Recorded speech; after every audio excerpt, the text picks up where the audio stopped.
আচ্ছা, শীতকালে সব মানুষ জ্যাকেট, কুর্তা, পাঞ্জাবি, জুব্বা, তারপর হচ্ছে চাদর, তোয়ালা, কানটুপি, নাকটুপি, মাস্ক, হাত মোজা, পা মোজা সব কিছু দেয়।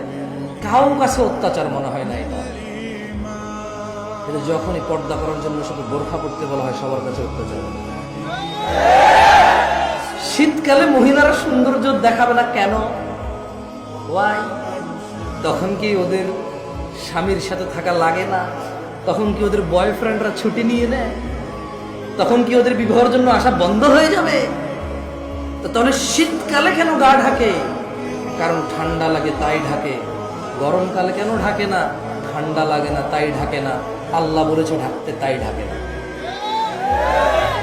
মুসলিম সমাজের বাবা মায়ের ছেলে সন্তানের, আমার আপনার সবার এটা এইম হয়ে গেছে, যেটা আল্লাহর নবী বলছে ওটার উল্টাটা করো।